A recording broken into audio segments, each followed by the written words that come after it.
जाने से एक लड़का है, उसका नाम है रिजवान। ये मरकजी मीडिया डिपार्टमेंट का सीनियर रुकन है तहरीक इंसाफ का, और इसका जिक्र हम इसलिए अपने प्रोग्राम में कर रहे हैं क्योंकि जितने भी नेटवर्क्स होते हैं टीवी के, उसके अंदर जो करंट अफेयर के प्रोग्राम्स होते हैं उसके अंदर रिजवान हमारी टीमों के साथ राब्ते में रहते हैं।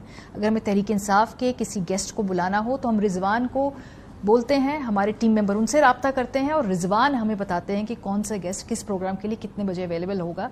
सो वो सिर्फ मीडिया कोऑर्डिनेशन का काम करते हैं।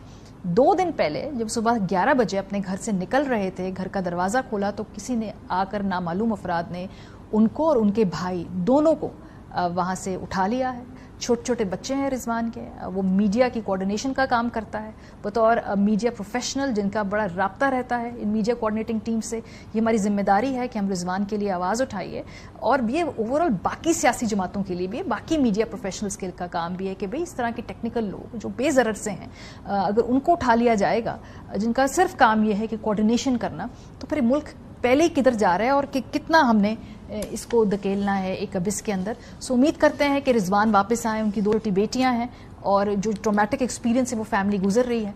उम्मीद करते हैं कि जल्द अज जल्द किसी को रहम आए और वो रिजवान और उनके भाई को घर वापस छोड़ जाएं। वो मीडिया के लिए कोऑर्डिनेशन का काम करते हैं, ऐसे मासूम लोगों को इस तरह के बिहेवियर वो डिजर्व नहीं करते। ब्रेक पे जाएंगे, वापस आएंगे। इस मुल्क की अशराफिया इस मुल्क को कैसे खा रही है और दुनिया भर में जो प्रोफेशनल्स हमें चीख चीख के बता रहे हैं, हम सुन नहीं रहे।